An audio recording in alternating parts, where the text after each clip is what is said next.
Hi hello welcome back to my new vlog. ಎಲ್ಲರೂ ಹೇಗಿದ್ದೀರಾ? ನಾನು ಚೆನ್ನಾಗಿದ್ದೀನಿ, ನೀವು ಚೆನ್ನಾಗಿದ್ದೀರಾ ಅಂತ ಭಾವಿಸ್ತಾ ವೀಡಿಯೋ ಸ್ಟಾರ್ಟ್ ಮಾಡ್ತಿದ್ದೀನಿ. ನೋಡಿ ಎಷ್ಟು ಚೆನ್ನಾಗಿ ಕಾಣಿಸ್ತಿದೆ ವಾತಾವರಣ. ನಾವು ಇವತ್ತು ಎಲ್ಲಿಗೆ ಹೋಗ್ತಿದ್ದೀವಿ ಅಂತ ಅಂದರೆ, ನಮ್ಮ ಅಣ್ಣ ಮಾಲೆ ಹಾಕಿಸ್ಕೊತೀನಿ ಅಂತ ಹೇಳಿದರು. ಸೊ ಅಲ್ಲಿಗೆ ಹೋಗೋಣ ಅಂತ ಹೋಗ್ತಾ ಇದ್ದೀವಿ. ಅಂದರೆ ಅಲ್ಲಿಗೆ ನಮ್ಮ ದೊಡ್ಡಮ್ಮ ಬೇಗ ಬಾ ಅಂತ ಹೇಳಿದ್ರು. ನಾವು ಬೇಗ ಹೋಗೋಕ್ಕಾಗಲ್ಲ, ಡ್ಯೂಟಿ ಮುಗಿಸ್ಕೊಂಡು ಬಂದರು ರಾಜು. ಹಾಗೆ ರಾಜು ಸ್ನಾನ ಎಲ್ಲ ಮಾಡಿಕೊಂಡು, ನಾನು ರೆಡಿಯಾಗಿದ್ದೆ, ಬಂದು ಸ್ನಾನ ಮಾಡಿಕೊಂಡು ರಾಜು ಊಟ ಮಾಡ್ಕೊಂಡು ಹೊರಟ್ವಿ. ಅದು ಏನು ಜಾಸ್ತಿ ದೂರ ಇಲ್ಲ, ಏನೊಂದು 45 ಕಿಲೋಮೀಟ್ರ್ ಇರ್ಬೋದು ಅನಿಸುತ್ತೆ. ಹೋಗಿ ಬಂದುಬಿಡೋಣ ಅಂತ ಹೇಳಿ ಹೋದ್ವಿ. ಅದು ಮಾಲೆ ಹಾಕಿಸ್ಕೋಬೇಕಾದ್ರೆ ಈರ್ಮುಡಿ ಕಟ್ಟೋದೆಲ್ಲ ನೋಡೋದೇನೋ ಒಂಥರ ಚೆಂದ ಅಲ್ವಾ, ಅದಕ್ಕೋಸ್ಕರ ನಾವು ಹೋಗೋಣ ಅಂತ ಹೋಗ್ವಿ. ಆಮೇಲೆ ಸಂಜೆ ಟೈಮೇ ಹೋಗಿದ್ದು ನಾವು. ಅಲ್ಲಿ ಬಂದು ನೋಡ್ತಿದ್ದೀರಾ, ನೀವೇ ರೆಡಿ ಮಾಡ್ತವ್ರೆ.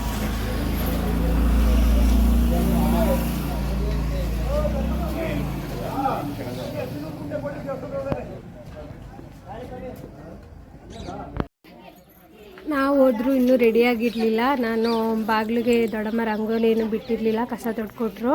ಹಾಗೆ ನೀರು ಹಾಕಿ ರಂಗೋಲಿ ಬಿಡೋಣ ಅಂತ ಬಿಡ್ತಾಯಿದ್ದೆ. ನಾನು ಅದು ಗೊತ್ತು ನನಗೆ, ರೋಡಲ್ಲಿ ಓಡಾಡ್ತಿದ್ರೆ ಹೋಗುತ್ತೆ ಅಂತೇಳಿ ಬಿಡೋದು ಬೇಡ ಅಂತ ಅಂದ್ಕೊಂಡಿದ್ದೆ.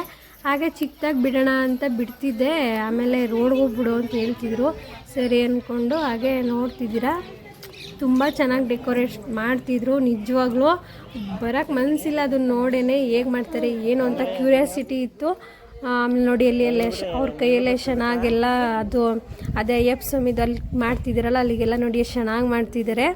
ತುಂಬ ಚೆನ್ನಾಗಿತ್ತು ಡೆಕೋರೇಷನ್ ಎಲ್ಲ. ಅದಕ್ಕೆ ನಿಜವಾಗ್ಲೂ ಅವರು ಅಷ್ಟೊಂದು ಖರ್ಚಾಗಿದೆ ಅಂತಂದರೆ ನನಗೆ ನಂಬಕ್ಕೆ ಆಗಲಿಲ್ಲ. ಇದೇ ಫಸ್ಟ್ ಅಂತೆ ಅವರು ಚೀಟಿ ಹಾಕ್ಕೊಂಡು ಮಾಡ್ತಿದ್ರಂತೆ ನಮ್ಮ ಅಣ್ಣವ್ರ ಅವ್ರ ಫ್ರೆಂಡ್ಸ್ ಎಲ್ಲ. ಇಡೀ ಊರು ಬೀದಿಗೆಲ್ಲ ಅಂದರೆ ಸ್ವಲ್ಪ ದೂರದಿಂದ, ಊರು ಎಂಟ್ರಿ ಆಗೋ ಸ್ವಲ್ಪ ದೂರದಿಂದ ಲೈಟಿಂಗ್ಸ್ ಎಲ್ಲ ಬಿಟ್ಟಿದ್ರು. ಅದಕ್ಕೇ ಸುಮಾರು ಲಕ್ಷನೇ, 1-2 ಲಕ್ಷ 1 ಲಕ್ಷನೇ ಖರ್ಚಾಗೈತಂತೆ, ಒಂದು ದೊಡ್ಡಮ್ಮಂಗೆ ಹೇಳ್ತಾಯಿದ್ರು. ಆಮೇಲೆ ನೋಡಿ ನಾವು ಯಾವಾಗಾಗುತ್ತೋ ಅಂತ ನೋಡ್ತಾನೆ ಇದ್ದೀವಿ. ಅವ್ರು ಡೆಕೋರೇಷನ್ ಮಾಡ್ತಾನೆ ಇದ್ರು. ಕೊನೆಗೂ ಸಂಜೆ ಆಗೋಯ್ತು. ನಾವು 7:30-8 ಗಂಟೆ ಅಷ್ಟೊತ್ತಿಗೆ ಬರ್ತೀವಿ ಅಂತ ಅಮ್ಮಂಗೆ ಹೇಳ್ಬಿಟ್ಟು ಬಂದ್ವಿ. ಅವ್ರು ಇನ್ನೂ ಡೆಕೋರೇಷನ್ ಮಾಡ್ತಾನೆ ಇದ್ದರು. ಸುಮಾರು ಜನ ಅಂದರೆ ಒಂದು 20-25 ಜನ ಏನೋ ಇದ್ರಂತೆ ಮಾಲೆ ಹಾಕಿಸ್ಕೊಳ್ಳೋರು. ನಾವು ಬೇಗ ಬಂದುಬಿಡೋಣ ಅಂಥೇಳಿ ನಮ್ಮ ಅಣ್ಣ ಇವರೇನೆ. ಅದು ಎಲ್ಲ ಅವರು ಇರ್ಮುಡಿ ಕಟ್ಟೋ ಮುಂಚೆನೇ ಸ್ನಾನ ಎಲ್ಲ ಮಾಡಿಕೊಂಡು ಅವರು ರೆಡಿ ಮಾಡಿರ್ತಾರೆ. ಅವ್ರು ದೀಪ ಹಚ್ಚಿ ಈ ರೀತಿ ಒಂದು ದೊಡ್ಡದು ದೀಪ, ಆ ದೀಪ ಹಚ್ಚಿ ಅವರು ಆ ದೀಪ ಅವ್ರು ಬರೋ ತನಕನೂ ಹಾರಬಾರ್ದು, ಆ ರೀತಿ ನೋಡ್ಕೋಬೇಕು. ದೊಡ್ಡವ್ರ ಆಶೀರ್ವಾದ ತಗೋತಾರೆ ಸ್ವಾಮಿಗಳು. ಇವರೇ ನಮ್ಮ ಅಣ್ಣ ಸ್ವಾಮಿ. ನೋಡ್ತಿದ್ದೀರಾ ನೀವೇ, ದೊಡ್ಡವ್ರ ಆಶೀರ್ವಾದ ತಗೋತವ್ರೆ ಸ್ವಾಮಿ ದರ್ಶನ ಮಾಡೋಕ್ಕೆ ಹೋಗೋಕ್ಕೆ. ಆಮೇಲೆ ಅವ್ರಿಗೆ ಅಲ್ಲಿ ನೋಡಿ ಊಟ ಸ್ವಲ್ಪ ಮಾಡಿದ್ರು ಅಷ್ಟೇ. ಅವ್ರಿಗೆ ಇದೆಲ್ಲ ಎಂದೆಲ್ಲ ಕೊಡಬಾರ್ದು. ಇದು ಬಾಳೆದೆಲೆಯಲ್ಲಿ ಊಟ ಮಾಡಿಕೊಂಡು ಅಲ್ಲಿ ನೋಡಿ ಕರ್ಪೂರ ಹಚ್ಚಿ ಆ ಥರ ಬರ್ತಾರೆ. ನೋಡಿ ಕರ್ಪೂರ ಉರಿಯೋದು ಜ್ಯೋತಿ ಏನೋ ಒಂಥರ ಚೆಂದ ಅಲ್ವಾ ನೋಡೋಕ್ಕೆ. ನಾವು ಅಲ್ಲಿ ತನಕ ಇದ್ವಿ ಅಷ್ಟೇ, ಮಾತಾಡ್ಸ್ಕೊಂಡು ಇನ್ನೊಂದು ಸ್ವಲ್ಪ ತೀರೋಣ ಅನ್ನಿಸ್ತಿತ್ತು. ಹೇಗೆ ಮಾಡ್ತಾರೆ ಏನು, ಅಲ್ಲೆಲ್ಲ ಚೆನ್ನಾಗಿ ಮಾಡಿದ್ರಲ್ಲ, ಬರೋಕ್ಕೆ ಮನಸ್ಸೇ ಇರಲಿಲ್ಲ. ಹಾಗೂ ನಮ್ಮ ಅಜ್ಜಿ ಅವಳು ಪಾಪನೂ ಕರ್ಕೊಬರ್ಬೇಕಿತ್ತು.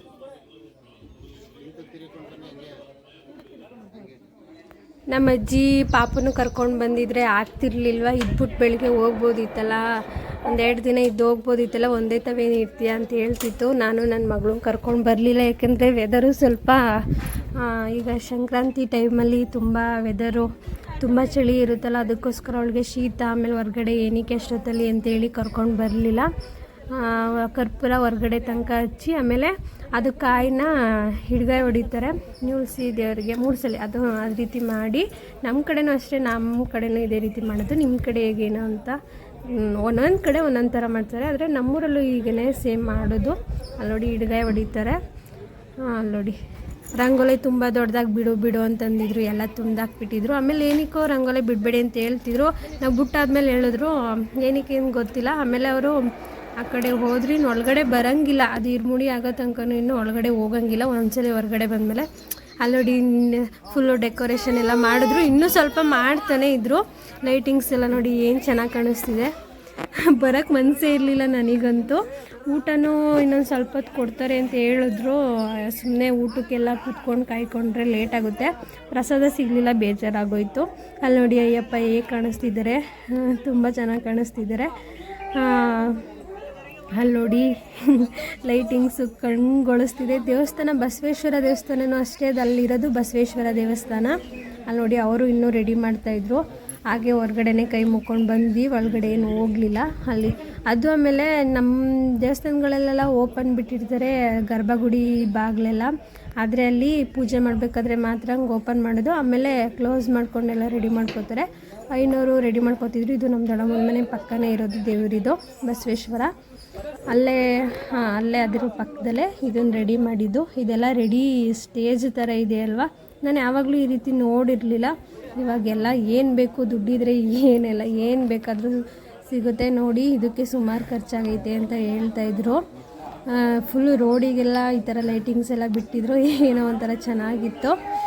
ನಾವು ಕೈ ಮುಕ್ಕೊಂಡಾಗ ಅಯ್ಯಪ್ಪಂಗೆ ಬಸವೇಶ್ವರಂಗೆ ಕೈ ಮುಕ್ಕೊಂಡು, ನಮ್ಮ ಅಣ್ಣಂಗೂ ಅಣ್ಣ ಸ್ವಾಮಿಗೂ ಕೈ ಮುಕ್ಕೊಂಡು ಹಾಗೆ ಬಂದ್ವಿ.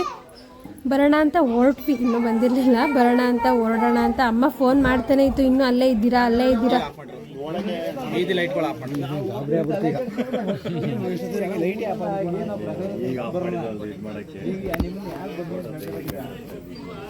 ದೀಪಗಳೆಲ್ಲ ತಗೊಂಡೋಗ್ತಾನೆ, ನಿಮ್ಮ ಬೇಗ ತಗೊಂಡೋಗಿ ನಿಮ್ಮ ಮನೆಯಲ್ಲ ಅವರೆಲ್ಲ ಅವ್ರವರು ತಗೊಂಡೋಗಿ ನೀವು ತಗೊಂಡೋಗಲ್ಲ ಹೋದ್ ನೋಡ್ಕೊಳಕಿನ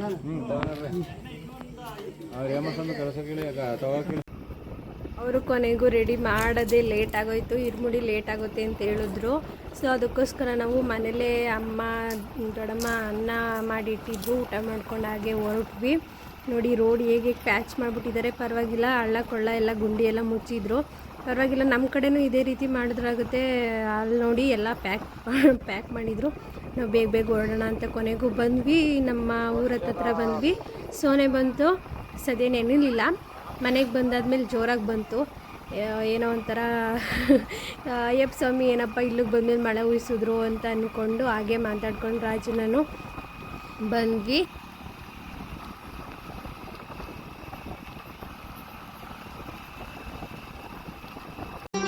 ಮತ್ತೆ ಭೇಟಿಯಾಗೋಣ. ನಮಸ್ಕಾರ.